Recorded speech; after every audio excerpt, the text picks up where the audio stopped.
Okay, so this happened to me when I was around 18 or 19 and just started college in a small town in the South. I had a pretty terrible college experience in general, but this just added to the shit show that was my first year. To set the scene, I lived in a sweet building with a parking garage attached to it.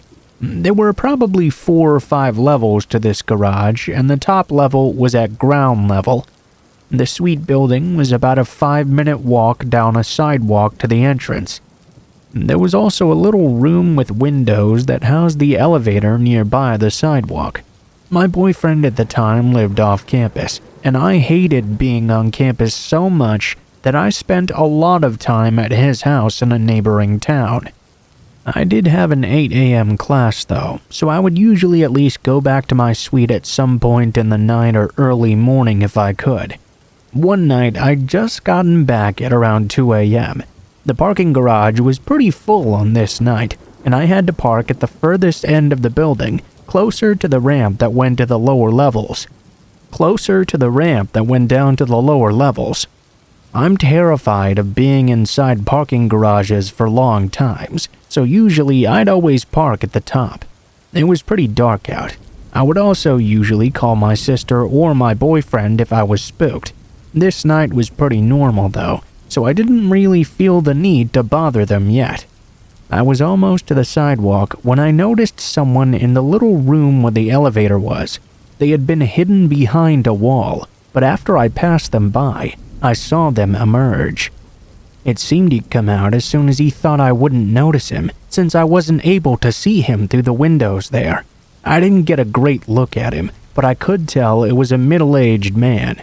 I found it quite odd such a person would be on campus so late at night, and in the building where there were mostly only young people and freshmen as well. I tried my best to just ignore this person and continue on my way. As I reached the nearby sidewalk though, about 20 feet away, I could see he was more brazenly following me now, walking right behind me. I tried my best to be rational and not freak out. The further I walked though, the more I realized he was now gaining on me. There was one of those posts nearby where you could hit a button for campus police, but something inside of me told me that I had to not let him know I knew he was there, and that he was also scaring me. In a few seconds' time, I had to make a decision. I started to sprint down the sidewalk. Right from behind me, I could hear him pick up speed and start running on the pavement as well. He was chasing me. There were 3 entrances to this building. Usually I used the furthest one because my room was on the far side of the building. As soon as I got to this first entrance though, I swiped my card as fast as possible, threw open the door, and slammed it shut behind me. The man was right there, right on the other side of that door. He made eye contact with me for a while, then turned and sprinted the other way and out of view. I was so fucking scared that night. And still to this day. I wonder what his intentions really were. Probably for the best I never had to find out. The very next morning, I woke up to an emergency email about a strange man that had been spotted on campus the previous night. Still gives me creeps whenever I think about it.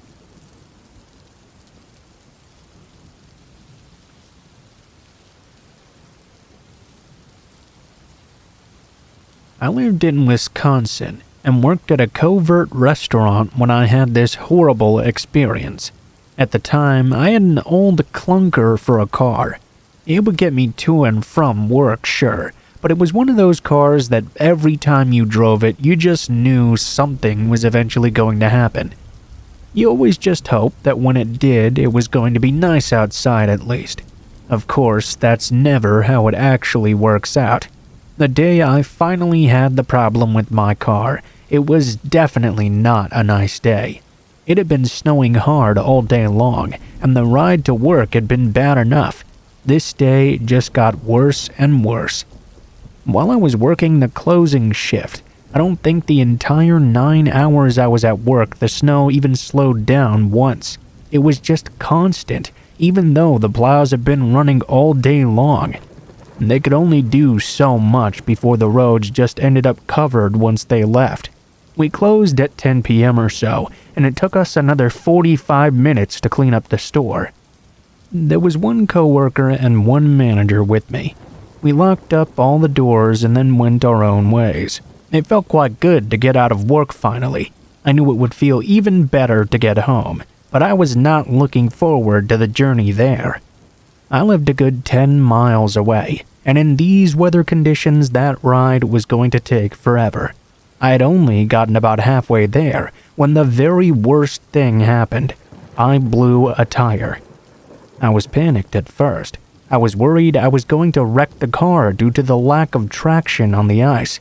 Somehow, though, I managed to pull into the parking lot of a nearby office building. Although I did have a spare, I didn't have a jack or anything to get the lug nuts off the tire apparently.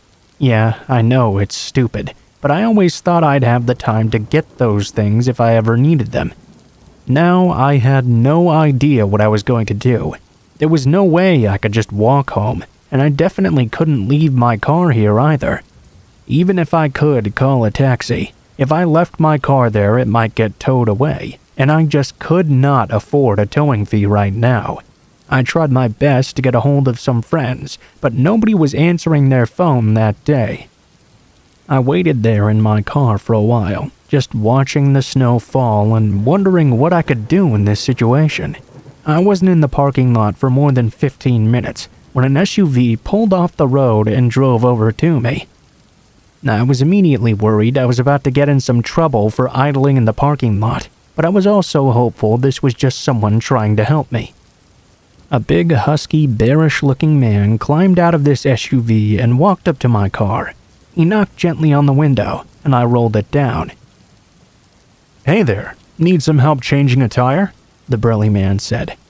"Yeah, I don't have any jacks or tools on me. I do have the tire, though," I explained to him. The man, as nice as could be, told me he had some tools and would be more than willing to help me change my tire. I'm not a particularly big guy myself, and I'd never had to do it before. This guy seemed thankfully genuinely willing to help me out. He went over to his SUV and got his tools. I thanked him profusely.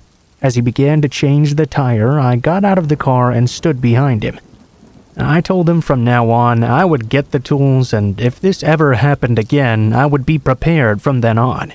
While the man was explaining to me what to do, though, I caught something in the very corner of my eye. I didn't know what it was at first, but looking back towards that SUV, I saw the scariest thing I'd ever seen in my life. There was a person, bloodied up with duct tape over her mouth, trying to climb into the front of the car. Her hands were duct taped together as well, and her eyes were desperate for help. I was immediately scared to death. I didn't know what to do. It wasn't like I could fight this guy. He would tear me apart without even trying. I figured the only thing I could do was not let on that I just noticed her, and memorize his license plate number, call the police when he left. The rest of the tire change was just terrifying. I had no idea what that man was going to do with me. I didn't know if he was just trying to be helpful, or if he wanted to hurt me too.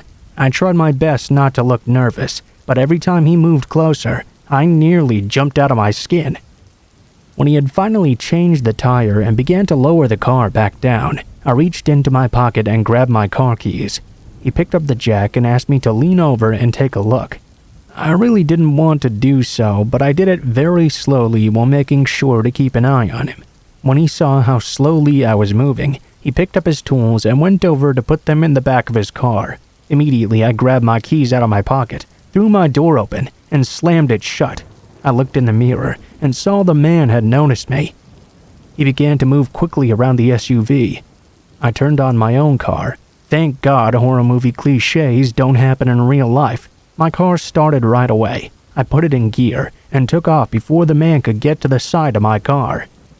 I pulled away, slipping more than once on the ice and almost sending my car spinning. Eventually, I did get away, and it was long before he had a chance to get into his SUV and follow me. I drove straight to the police station to tell them what I'd witnessed. While I was giving my statement, they sent the cars out to the parking lot. They found the girl, still duct-taped and nearly naked, lying frozen and covered in snow in the parking lot. The man must have figured he'd gotten caught and dumped her. He probably hadn't figured I'd had the time to memorize his plate numbers. I'm very happy to report the police found him as well. I testified at his trial, and he went to prison. The woman turned out to actually be his girlfriend. She was very convinced he wanted to kill her, and very thankful to me that my tire had gone out that night, and I'd called the police to come help.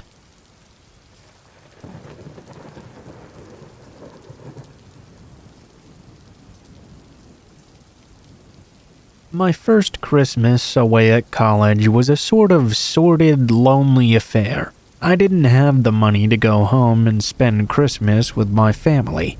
My college did allow students to stay over in their dorm rooms during holiday break, though. This meant that I stayed in my room for the entire 5 weeks between the 2 semesters. Obviously, not a whole lot of other students did this. This meant that the huge, normally packed campus was basically turned into a winter wasteland. You know, I actually had a lot of problems during this break.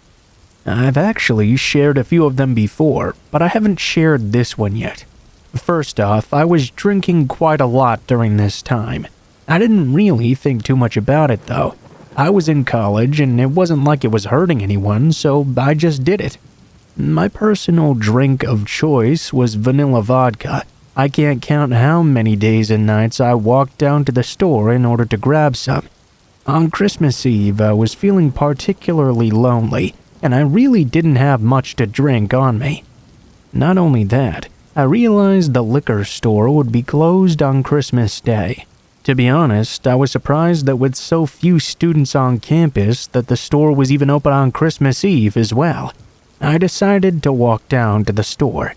Now, if any of you have ever been on a large campus or in a big city when it didn't have many people around, it's a very strange and surreal experience. It kind of makes you a little bit more wary of whatever or whomever you do happen to see. When I walked into the store, I noticed that there was someone leaning against the outside. I was horrified, thinking it must be a homeless man, especially because of just how cold it was outside. I mean, just the wind chill had to be below 0. I went into the store and bought my stuff. Then, when I came out, I observed the guy a bit more closely. The side of the store was an alleyway that he happened to be sitting in. I could tell he was breathing, so he was still alive, thankfully. I really wished I could do something to help him. I felt bad for buying the vodka when I didn't really have money to give, and I could have given him some. I decided to walk home, but it wasn't long before I turned around and looked back at the store. I was feeling a bit bad. I noticed that the guy on the side of the door had gotten up, though. Not only that, but he had begun walking in the direction that I was walking in. I started to get a little bit nervous, especially so when he crossed the street and was on the same side as me now. I began to wonder if he had done that on purpose, because now it was clear he was following me, and I couldn't really think of any good reason to do that. The walk back wasn't a short one either. As I kept on going, I looked back at the guy as he made it obvious he was following me. I didn't assume he was a student either, because he certainly did not look like one. He was battered in old and dirty clothes, which I had noticed when he was sitting against the store. He smelled quite bad, too. Anyway, he took every single turn that I took, even ones that didn't lead me directly back to my campus dorm, so there was no doubt he was following me. Now, when we got closer to it, there was a small way I took to get there. I would cut behind this building, walking on earth rather than sidewalk. There were a lot of trees back there, so it was not the most ideal place to walk when someone was following you, but it would cut a few minutes off the travel time. When I got through there, I was in more of an open spot. There was also a light right above as I got back onto the sidewalk. I went to look back again, and at that point I saw the man once more. This time, though, I saw him standing in the light, for really the first time. He was walking a little bit arched over, theatrically swinging his arms back and forth. He seemed to be wearing a Santa hat, and I noticed it looked like he didn't have any hands. It looked like he had hooks instead. In a normal situation, I think that wouldn't bother me much. I mean, I even once worked with a disabled guy who had 2 hooks for hands because he thought it looked cool. but this situation was a bit different. This guy was obviously following me and was swinging those hooks back and forth in what looked like an aggressive manner. Not knowing what else to do, I took off running, and I ran as fast as I could. I didn't even worry I might slip on the ground because of the ice. I did almost fall forward a couple of times, but thankfully I managed to hold my footing. I sprinted all the way back to the dorm. Taking out my card to open the door, I fumbled with it and realized why people from horror movies might fumble with their cards so much. I did manage to get inside and quickly shut it behind me.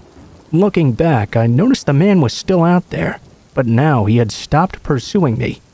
Instead, he was just kinda standing there, a bit far back from the entrance. He was just staring at me. I kept on watching him. Finally, he lifted one of his hooked hands, waved it at me like he was telling me goodbye, and then turned and slowly walked away. I never saw that hooked man again. I don't know if he was wanting to rob me or hurt me, or if he was even just screwing with me because he thought it was funny. I mean, the situation was really out there. I could absolutely believe it was a man who happened to have two hooked hands that really wanted to mess with me. I don't know, but it was terrifying when it happened. I went back to my dorm room and had a whole lot of vanilla vodka to celebrate that Christmas Eve.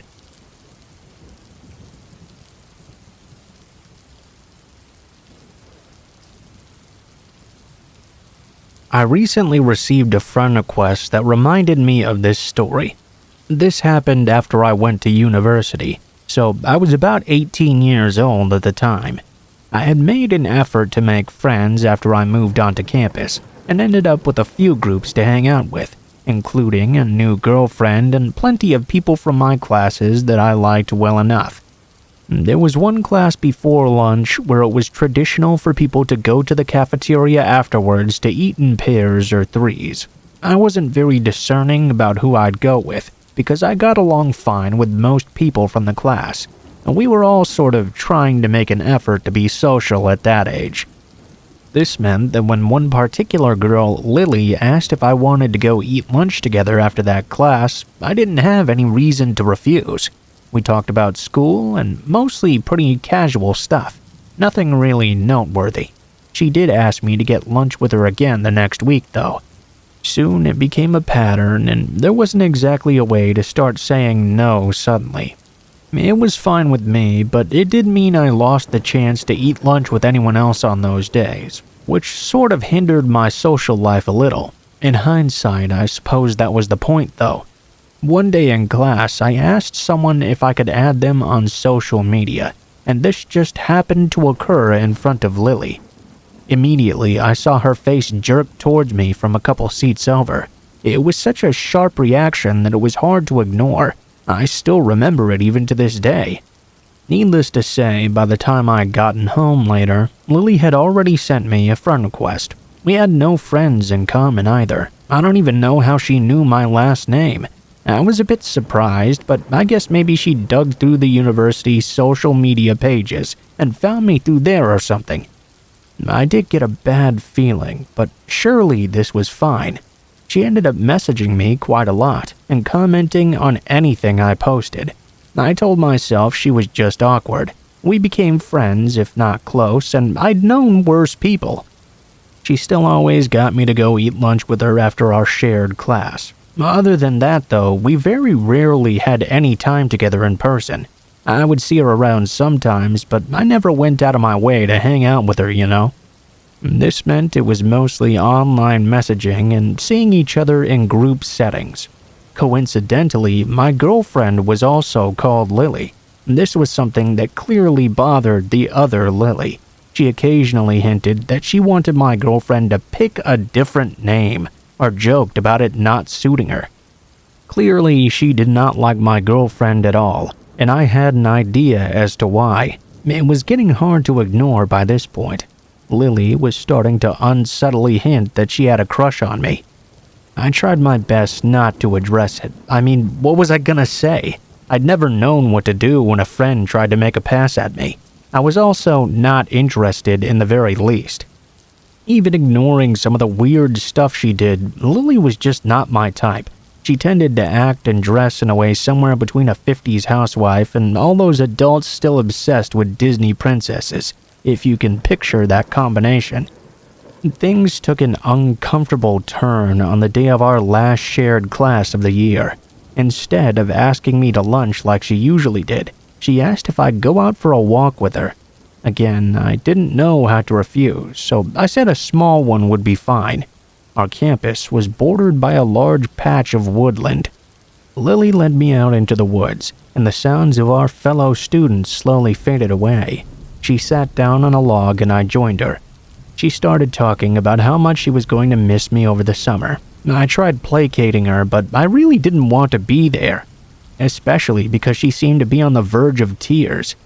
I tried to make an excuse about having plans with my girlfriend, but before I could say anything, Lily chose to lean in and kiss me without warning. It was uncomfortable, to say the least. I got out of there and was happy to think I would not see her for a while. I came back to university after summer, moving into a house with my friends. Without going off topic, there were some serious issues in that group. Lots of petty arguing and even worse.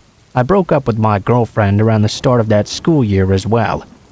Basically, the whole mess made me recontextualize things with Lily. It didn't seem quite so bad after all that drama. That said, I still didn't want to be alone with her. We mostly just talked online. She was still constantly messaging me every day after all. One upside of everything was that I started dating a boy. Lily was not pleased to hear that news. I think she hoped to kinda sneak in after I broke up with my girlfriend, but as I said before, that was never going to happen. This is where the story gets bad. At this time, I was fairly active on Tumblr. I occasionally talked about my life and mostly just reblogged photos and things I found interesting. I was on there one day when something odd happened. One of the blogs I followed had received an ask with some phrases I recognized. It took a second to register that it was taken from my About page. That made me freeze. I read the message properly. Someone was asking this completely random person to analyze a section of text from my page, asking for their opinion on the type of person who would write it. I cannot stress how messed up it was to see people talking about me like I was a character in a book or something. The important thing, though, was that the question had not been anonymous. It linked to someone's blog.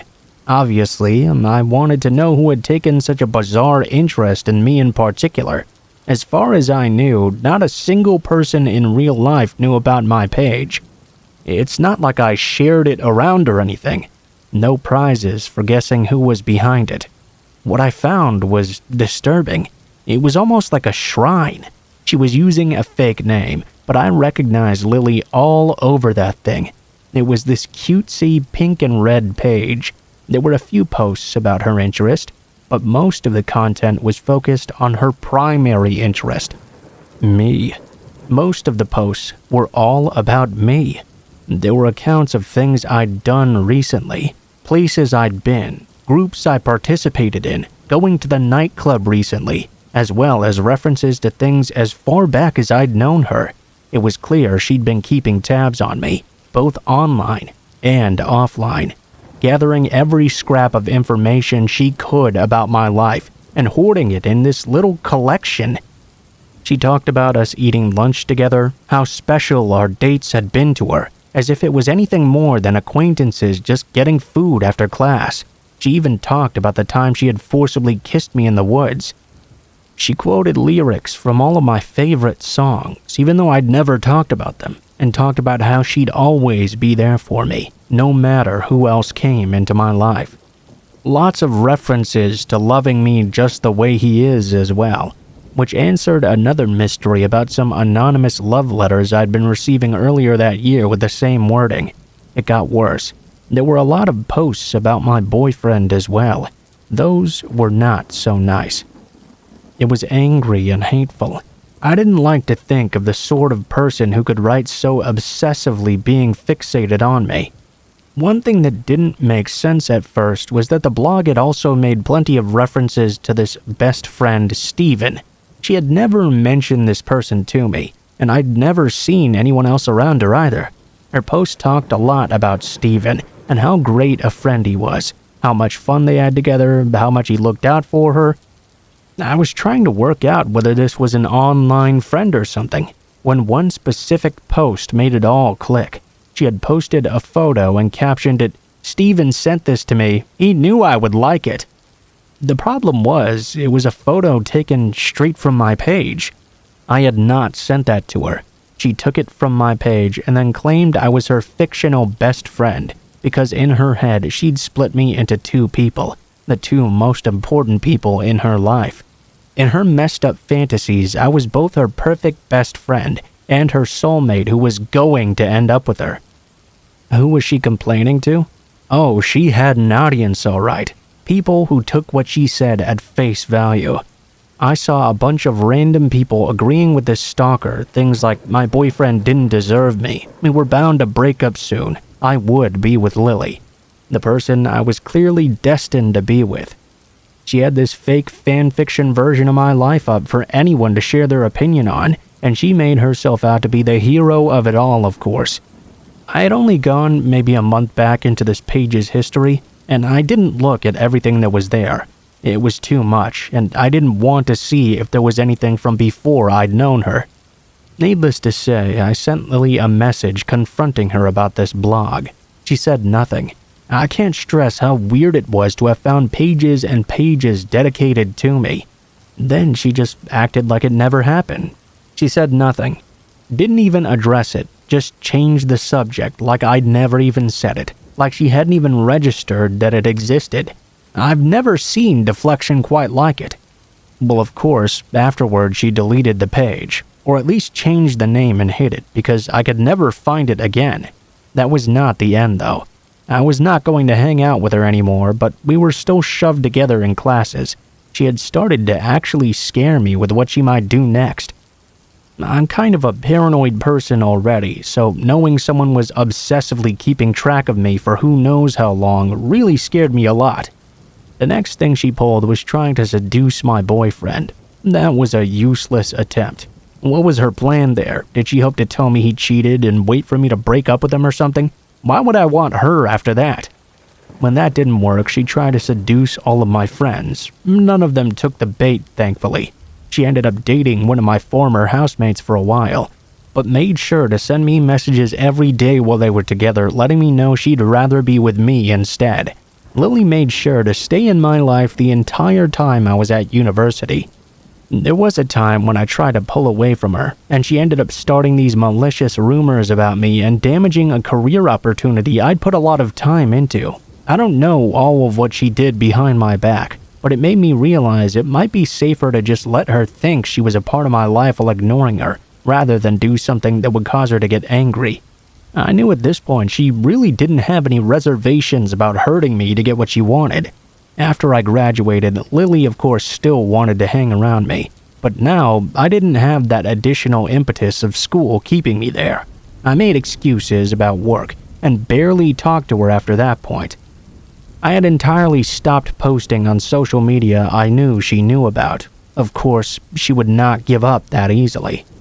Usually, I ignored all of her attempts though. I didn't think she was still tracking me online, but in hindsight, she probably was. I don't know how, but she'd reference things I mentioned online somewhere else she couldn't have known about. The last time we had a conversation for real, she sent me a message out of nowhere. We hadn't spoken at all in months, and we hadn't talked about anything serious in much longer than that. Thinking about that conversation still makes my skin crawl. At first, she asked me some questions about how long I'd known I was queer. I told her some basic stuff, the kind of things I'd tell anyone who asked. Then she changed the subject. She started talking about how I would feel about her if she was a boy, about wanting to be a boy for me. The messages quickly became fetishistic. Again, we were not even friends at this point. We'd never been especially close, and we'd barely spoken for years. I can't imagine sending messages like that even to a close friend, let alone someone who barely knew you. I tried telling her not to pull this crap with me, and then she decided to change tactics. She started role-playing as me. The worst part is that she seemed to believe it was real, that those things had actually happened to her, even when she was quoting me word for word. Things I'd told her only hours before were now part of her life. It was like she was trying to absorb me or something, to take over my history, to make my life a part of her. Yeah, I really didn't want to talk to her again after that. I ignored future attempts she made and eventually silently deleted her from the inactive social media, which was her only real way of contacting me. I really thought she might finally move on. But then I started getting more friend requests on everywhere. They're still sitting there unanswered because I know if I delete them, she'll somehow find a way to seek me out elsewhere. Lily and I met nearly 12 years ago. This story is just the highlights, and even then, it's only the stuff I knew about for sure. A lot happened behind my back. I just know it did.